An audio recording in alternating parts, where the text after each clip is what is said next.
최순실 씨가 경제 공동체라고 발표를 했습니다. 이 두 사람의 관계를 제대로 이해하려면 시간을 한참은 거슬러 올라가야 하죠. 그리고 가족이 아니면 알 수 없는 내용도 많습니다. 해서 오늘 저희가 이분을 어렵게 모셨는데요. 조순재 녹취록으로 알려진 조순재 씨, 최태민 씨의 의붓아들이죠. 장남 조용래 씨 스튜디오에 직접 나오셨습니다. 안녕하십니까? 네, 안녕하십니까? 네. 어려운 걸음 해주셔서 감사하고요. 우선 최태민 씨 가족관계 워낙 복잡해가지고 간단하게 그것부터 정리를 좀 해보죠. 아버지 조순재 씨가 최태민 씨의 의붓아들이죠. 네, 그렇습니다. 네. 여기서 의붓아들이라는 건 그 최순실 씨의 모친 임선희 씨. 네. 예, 본인에게는 할머니 되시는 거죠? 네, 그렇습니다. 그런데 이제 최태민 씨와 재혼하기 전에 이전 혼인에서 낳은 아들 이렇게 되는 거죠. 예, 그렇습니다. 첫 번째 결혼하셔서 낳으신 첫 번째 자식이고 첫 아들이에요. 장남이시고. 네네. 예, 관계가 그렇습니다. 소위 이제 조순재 녹취라는 게 지난 2007년 한나라당 경선 당시에 등장을 했습니다. 이 내용이 박근혜 후보가 무능하다, 부도덕하다, 그리고 최태민 씨와의 사적인 관계, 그리고 박정희 자금은 어떻게 되었다. 최태민 일가는 재산을 어떻게 축적했다. 무려 9시간에 걸쳐서 진술한 내용의 녹취록이고, 이게 이제 대중적으로 제대로 알려진 건 이번 게이트를 통해서입니다. 우선 그 조순재 녹취록을 작성한 조순재 씨 아버지는 박정희 대통령 그리고 최태민 씨하고 어떤 관계 속에서 일을 했나요? 거기서부터 시작해보죠. 이전에 공보부 장관이셨던 그 이원우 장관 비서관을 하셨어요. 누가요? 저희 아버지께서요. 조순재 씨께서. 장관 비서관을 하셨다? 네네. 네. 비서관을 하시다가 유경수 여사 일주기 추모 사진전을 이제 기획을 해요. 예. 그 기획을 맡아서 74년도에. 75년도죠. 75년도에. 네, 75년도에 이제 추모 사진전을 기획을 하시는 거를 시작으로 함께 일을 하는 그런 많은 과정에 동참하게 되죠. 장관 비서관이었다가 그 추모 사진전이 있으면서 박정희 대통령 밑에서 일을 했다는 건가요? 박정희 대통령이라기보다는 이제 박근혜 씨하고 최태민 씨가 이제 함께 진행하는 계획한 추모 사진전을 조순재 씨가 저희 아버지께서 이제 참여해서 직접 기획하고 실행을 해서 성황리에 잘 마치게 되죠. 네, 그거를 기회로 이제 좀 능력을 인정받고 그러면서 본격적으로 이제 구국봉사단이라든지 뭐 이런 쪽의 재단 일에 관여하시게 됩니다. 아하. 그 최태민 씨가 대한구국선교단 일을 본격적으로 할 즈음부터 합류를 하신 거군요. 네, 그렇습니다. 처음부터 시작했습니다. 그러면은 박근혜 대통령을 굉장히 오래 전부터 알았던 사이네요. 74년 5년부터. 네, 그렇습니다. 예, 네. 가까이서 봤을 것이고. 자, 그렇게 맡게 돼서 이제 그 이후로 쭉 처음에는 구국 선교단으로 출발하셨고 그 이후에는 어떤 일들을 박근혜 대통령이 어떤 일들을 도맡아 하셨는지 좀 설명을 해 주십시오. 75년부터 이제 구국 선교단 홍보실장으로 일을 하셨고요. 홍보실장이요? 네. 그러면서 이제 많은 그 단체들이 생겨나죠. 뭐 여러 가지 봉사단들, 새마을 봉사단부터 이런 많은 단체들의 일에 이제 개입을 하셔서 일을 진행하시고 그러다가 이제 신군부가 들어오던 그 이제 박정희 대통령이 서거하신 이후에 79년 12월 26일 12.6 사태 이후에는 이제 공백이 생겨요. 그러다가 84년도부터 영남재단 84년도 영남재단. 영남재단에 이제 전무로 내려가셔서 대구에서 이제 일을 하시죠. 직책은 그러했고 실제 거기서 했던 일의 내용은 뭐였답니까? 재단 전체를 장악을 하고 재단 전체를 실무적으로 관리하는 입장이었어요. 전체를? 네네. 영남대학교와 영남재단, 뭐 영남투자금융. 그러니까 영남투자금융은 영남대학교가 1인 주주였던 회사였고요. 그리고 알려지기로는 영남대가 당시에 재산을 빼서 최태민 씨에게 넘겨주고 뭐 이런 일들이 있었다고. 그런 고발들이 있었는데 그 내용도 좀 설명해 주시죠. 아마 제가 알기로는 이제 아버지 하셨던 일이 최태민 씨에게 최태민 씨가 원하는 일들을 예. 직접 실행을 해서 전달을 해주는.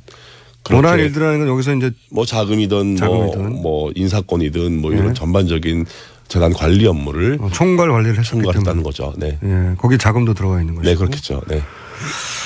제가 듣기로는 아버지 최태민 씨가 가장 후회했던 일 중에 하나가 박정희 전 대통령의 그 돈을 최태민 일가에게 옮긴 것이다. 네네. 라고 이야기한 적이 있다는데 이게 내용이 어떻게 되는 겁니까? 그러니까 기본적으로 아버지는 자기가 기여한 부분이 어떻게 직접적으로 기여했는지 명확하게 설명하시지 않았지만 자기가 그렇게 기여했고 자기가 개입했다라는 부분에 대해서 자책을 되게 많이 하셨어요. 그 자책했다는 내용이 그러니까 자기가 어떤 식으로건 그렇게 박정희의 자금을 최태민에게 넘어가게 하는데 자기가 일조했다.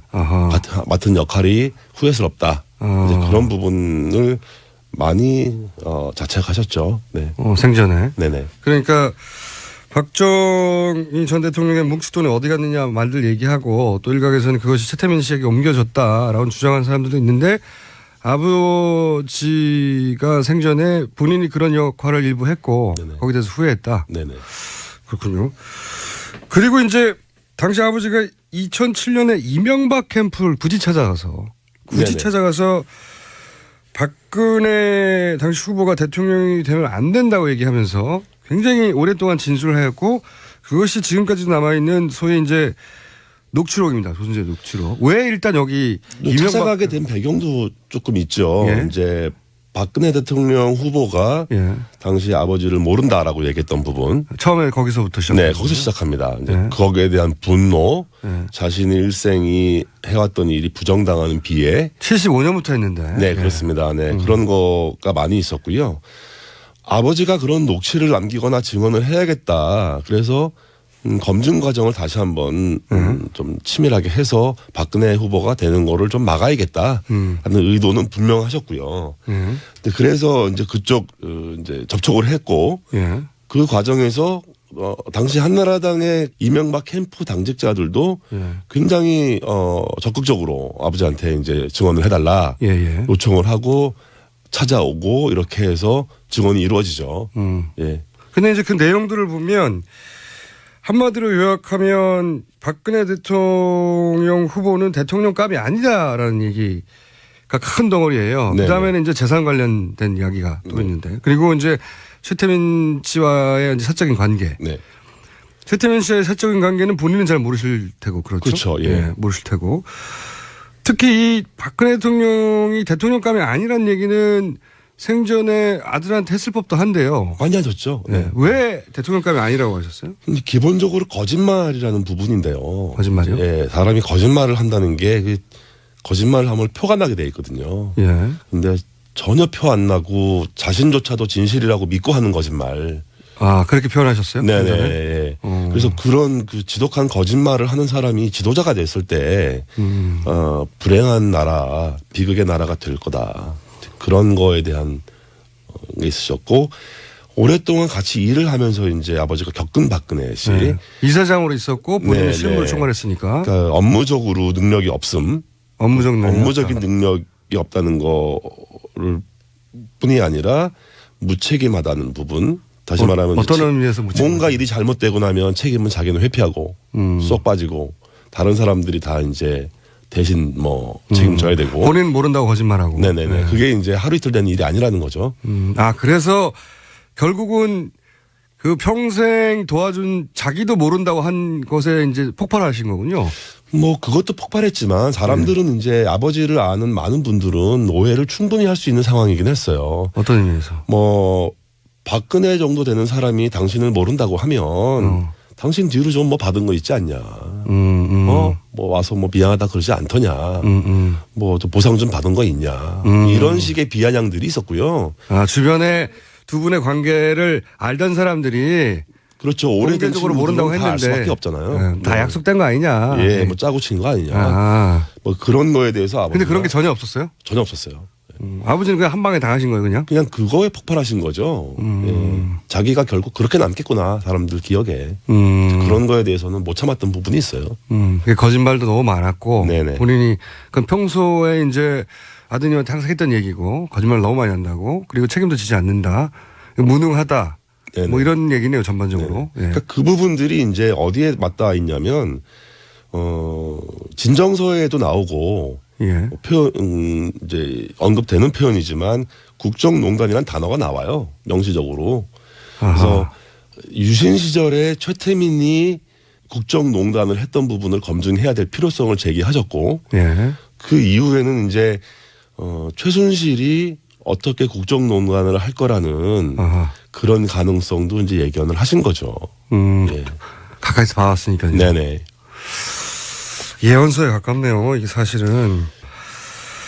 자, 오늘 특별히 모신 이유 중에 하나입니다. 그러니까 현재 특검은 경제 공동체라고 이제 표현을 했어요. 결국은 이제 최순실에게 돈이 가는 것은, 뇌물이 가는 것은 박근혜 대통령에게 돈이 가는 것과 마찬가지다. 네네. 사실상 경제를 공유해 왔다. 돈을 뭐 이렇게 특검은 발표를 했습니다. 발표를 했는데 두 사람의 관계가 경제 공동체라고 하는 특검의 발표에 개인적으로 동의하십니까? 보아오신 바로는? 뭐 100% 이상 동의할 수 있고요. 그래요? 네. 뭐 사실은 그 조영래 씨가 이 이야기를 또 하나의 가족이란 책으로 조만간 출판하실 계획이신데, 예. 제가 이 책을 이제 출판을 하면서 책 타이틀을 예. 또 하나의 가족이라는 타이틀을 제가 결정하게 됐어요. 어차피 가족이라는 게 이제 가족 공동체라는 거는 경제의 주체를 분리하기가 어렵잖아요. 그렇죠. 의미도 없고. 네. 그러니까 그 정도의 공동체적인 의미가 가족적이다라는 거를 이제 사실은 의미를 가지고 그런 의미군요. 하게 된 거예요. 박근혜 대통령이 사실은 최순실 일가와 가족이었다. 그 정도 가족 관계라고 할 수 있을 정도라는 거죠. 네. 그러면 좀 구체적으로 본인이 보기에 이것은 경제 공동체라고 할 수밖에 없다. 어릴 때는 뭐 그런 표현을 쓰지 않으셨겠지만 네네. 자연스럽게 받아들이셨겠지만 지금 되돌아서 되짚어보자면 이런 것들을 보아서 뭐 틀림없다. 그런 구체적인 사례를 좀 얘기해 주신다면요. 기본적으로 박근혜 대통령께서 대통령 되기 전에 이제 사인으로 계시는 동안에 개인적인 경제 활동을 하신 게 없어요. 돈을 벌어본 적이 없습니다. 네, 소비 생활도 하신 게 없고 직접 소비 활동을 하질 않았으니까. 그러니까 물건도 자기가 직접 사본 적이 없다고 하니까. 뭐 박근혜 씨 집에서 이제 살림을 도와주는 가사도우미부터 운전기사, 뭐 경비원 이런 사람들도 저희 어머니가 이제 뭐 특히 가사도우미 같은 경우는 저희 어머니가 아는 분을 지인을 이제 보내주셨고 그분들에게 들어가는 뭐 급여나 비용. 또 생활비 하다못해 뭐 장을 봐서 식재료를 구입하는 비용 이런 것들을 직접 박근혜 씨가 지불하지 않았으니까요. 그 돈은 어디서 나왔습니까? 뭐 임선희 할머니한테서 나와서 저희 어머니가 집행을 하고 최순실 씨의 모친이자 본인에게는 할머니가 되는 임선희 씨가 그 돈을 다 냈다. 들어가는 모든 돈이 다 임선희 씨로부터 나왔다. 네, 그렇습니다. 본인이 직접 벌어서 뭘 써본 적이 없다. 네네. 그러면 어머님이 이 박근혜 대통령에게는 어떤 역할을 해주셨어요? 어머님은 또? 그러니까 뭐 아까 말씀드린 대로 가사도우미도 저희 어머니가 이제 결정을 해서 보내주신 분을 이제 믿고 이제 오랫동안 한 12년, 13년 이 정도를 이제 일을 해주신 분이 계세요. 그리고 이제 어머니는 자주는 아니라고 하시지만 이제 가끔 박근혜 씨 집을 방문을 해서 가사를 좀 챙겨드리고. 또 건강관리도 좀 챙겨드리고. 건강관리를 했다는 건 어떤 의미입니까? 뭐 많이 몸에 안 좋으시고 뭐 아프고 그럴 때는 이제 주사를 좀 놔주시고. 그래요? 어머님이 주사. 어머니 간호사를 오래 하셨어요. 그러셨구나. 네. 그 시절부터 병원을 가기보다는 이렇게 주변에 그냥 비선 의료에 도움을. 그러니까 외부에 노출되는 생활을 좀 많이 꺼렸던 것 같고요. 그리고 이제 믿을 수 있는 사람들과의 관계에서 많은 것들이 이루어지고. 그러다 보니까 이제 외부 활동을 안 하고. 그러면 어머님이 간호사 출신으로 뭐 주사도 놔주고 지금 요즘 한참 문제가 되는 이런 뭐 영양주사 같은 것도 놔주고. 각종. 그 시절부터 그렇게 주사를 맞으셨군요. 자, 그럼 또 한 분을 또 여쭤보지 않을 수가 없는데 이제 임선희 씨가 돈을 다 줬다. 생활비가 뭐고 그렇게 알고 계신데 할머니인 임선희 씨와 그러면 박근혜 대통령과의 관계는 어떻게 설명할 수 있습니까? 어떤 관계였습니까? 뭐 그야말로 가족 같은 관계고 딸처럼 챙기고 보살피는 그렇게 이제 저희는 알죠. 경제적으로 후원뿐만 아니라. 네네. 그럼 예를 들어서 그 지금 언론에 보도되기로는 국회의원 선거 나갔을 때. 네. 그때는 최순실 씨가 아니라 임선희 씨가 생전이었기 때문에 임선희 씨가 오히려 그런 역할을 주도적으로 다 했다. 지금 최순실이 하는 것으로 알려진 뭐 후원이라든가 도와준다든가. 뭐 이제 그 부분은 경제적인 어떤 영향력을 임선희 할머니가 가지고 계셨을 때고. 그때는. 네. 그러면 그때는 경제권을 할머니가 가지고 있을 때요? 그렇게 알고 있어요. 그때까지는. 사실상 그때까지는 그렇게 알고 있고 이제 그때 무렵부터 이제 많이 넘어가겠죠. 나이가 있으시니까. 네네. 근데 이제 어쨌든 그때까지는 할머니가 주도적으로 이제 행사하고 관여하실 수 있었고. 그러면 예를 들어 선거에 나갔을 때 필요한 선거 자금 같은 경우는 그 역시 할머니가 챙기셨나요? 그렇죠. 저희 할머니가 뭐 여행용 트렁크에 실어서 갔다. 여행용 트렁크에? 예, 현금을 실어 갔다. 뭐 이런 얘기를 제가 아버지한테 들었으니까. 아버지한테? 네. 아버지도 그러면 그때 당시에 그 선거에 도움을 주기 위해서. 아버지도 가셨대요. 선거 사무실에도 가보고. 그때까지만 해도 이제 다. 네네. 할머니가 돌아가시기 전까지, 그러니까 할머니 2000년이 되기 전까지만 해도 할머니랑 이렇게 뭐 뵀던 관계이기 때문에. 근데 이제 2000년이 가까워오면서 급격하게 이제 벽이 생기죠, 할머니하고. 그러면 선거 자금도 역시 임선희 씨로부터 나왔다고 봐야 되겠네요. 네, 그렇게 생각하고 있습니다. 그러니까 아버님 보시기로는. 네네. 직접 아버지한테 직접 들으신 얘기죠. 네네. 네. 그때 이제 국회의원 처음 당선됐는데 그 트렁크에 현금을 실어서 날랐다. 네네. 할머니 돈을. 네.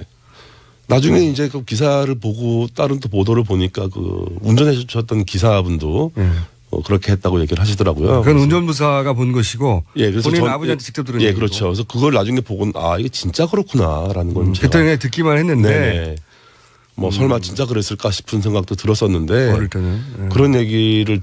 아버지 돌아가시기 전에 저한테 많은 말씀을 하셨거든요. 이제 그때 들었던 얘기들이 대부분. 그때 당시 선거를 그러면 진두지휘한다고 할까요? 예를 들어서 뭐 그때는 돈을 많이 쓸 때거든요. 뭐 봉투 막 나눠주고 막 그럴 때인데 그런 역할도 임선희 씨가 했었나요? 뭐 저희 할머니가 기본적으로 손 크신 분이기 때문에 뭐 그런 역할을 하셨다면은 뭐 부족하지 않게 주지 않았을까. 그렇군요. 그리고 특검에도 참고인으로 나가셨죠. 네네. 최근에. 특검에서는 어떤 걸 물어봤고 어떤 내용을 진술하셨어요? 이제 할머니 재산 관련해서 재산 역시 예, 뭐 이제 차명이 어떻게 형성돼 있는지 그 많은 차명을 사용했던 사람들이 이제 대부분 가족 관계에서 그러니까 먼 친인척까지 다 동원됐더라고요. 예, 다 동원됐기 때문에 그 중에 이제 어떤 사람들과 관계를 파악할 수 있냐, 알고 있느냐는 거. 이 사람들이 누구냐. 네네, 주된 질문이었고요. 이름들이 너무 많이 나오니까. 제가 뭐 모르는 건 모르고 아는 건 안다고 말씀드리고. 본인이 아는 이름도 등장하던가요? 예, 있었습니다. 네. 그런데 이제 그분들이 이제 차명으로 그런 재산을 관리하거나 그 사람 이름으로 되어 있었다는 거죠. 말하자면. 네네, 그렇습니다. 근데 이제 본인이 모르는 이름도 많이 있었고. 예. 그렇군요. 그 차명 관련을 확인해 주려고 하셨군요. 그러니까 임선희 할머님 중심으로 해서 할머니의 친인척 관계, 최태민 씨도 관련이 있겠지만 친가 외가의 친인척들이 쫙 있던가요? 뭐 거의 망라돼 있다고 봐도 무방할 것 같고요. 뭐 깜짝 놀란 건 저희 외조부님 이름도 나오니까. 외조부님요? 예, 사실은 연결고리가 없거든요. 아하. 저희 외할아버지가 저희 친할머니의 그 차명 관련에 연결될 가능성은 없는데 어떻게 보니까 저희 외할아버지 이름도 나와요. 그래서 이게 그 당시에 아버지가 진짜 무슨 짓을 했었던 건가. 저 자체도 저 스스로도 좀 의아하죠. 그런 역할을 아버지가 하셨군요. 네네. 그리고 나서 아버지는 그런 식으로 그 박정희 전 대통령의 재산을 사실은 세탁이죠, 일종. 세탁을 해서 이렇게 합법적으로 차명으로 뿌려놓은 것에 대해서 후회하셨다, 나중에. 그러니까 그 전체 과정, 어느 한 부분만 개입하셨다라고 보기는 사실 어렵고요. 좀 큰 맥락에서 보면 전 과정에 개입을 하셨는데 그 전체가 후회스러운 거였겠죠. 네. 그러셨구나. 네. 아버님이 돌아가신 게 아쉽네요. 지금 사실 살아계셨으면 누구보다도 정확하게 본인이 직접 하신 일이니까. 아버지가 살아계셨으면 대통령 되시기 힘들지 않았을까. 힘들었지 않았을까 생각하죠. 그렇겠군요. 네. 그 초기 75년부터 시작해서 그 전 과정을 다 함께 하셨으니까. 네네. 그리고 뭐 총괄도 했고 당연히 그 속에는 자금도 들어가고 네네. 그리고 지금 말씀하셨듯이 외조부까지 등장할 정도로. 네. 그러니까 뭐 양가 최태민 씨도 결혼을 워낙 복잡하게 해가지고 친척이 많지 않습니까? 양가 모든 족보를 놓고 이렇게 다 뿔뿔이 재산을 차명으로 숨기거나 했을 가능성이 높겠네요. 그렇게 보고 있습니다. 네. 제 개인적으로는 뭐 그런 심증이 많죠. 그러면 지금 특검이 확인했다고 하는 뭐 한 2,700억도 그게 다가 아니라고 생각되시겠습니다? 특검이 끝나고 검찰로 수사가 넘어갔잖아요. 예. 이제 검찰이 좀 더 치밀한 수사를 이어간다면 예. 더 정확한 관계를 좀 밝힐 수 있지 않을까. 그게 중요한 이유는 이제 이 국고 환수 문제로 예. 어떻게 이 논의가 이어질 거냐. 정말 국고 환수가 실현될 거냐. 그 부분을 좀 주의 깊게 보고 있습니다. 지금 하신 맥락에서 쭉 이야기를 정리하면 결국은 박정희 대통령의 어떤 그 비자금이랄까요? 돈으로부터 이 종잣돈이 시작된 거네요. 그렇습니다. 네. 그게 이제 최태민 씨 소유로 이전이 됐고 그것이 차명으로 뿌려져 있었고 그리고 그게 이제 박정희 대통령 돈으로 시작됐고 관리는 최태민 씨 쪽이 했기 때문에 사실은 뗄래야 뗄 수 없는 종잣돈은 여기서 나왔지만 관리는 최순실 씨 일당에 한 거기 네. 때문에 공동체다. 예, 그래서 제가 이제 이 또 하나의 가족을 얘기하게 된 이유이기도 해요. 이 책을 굳이 꼭 쓰셔야 하겠다고 결심하는 계기가 있나요?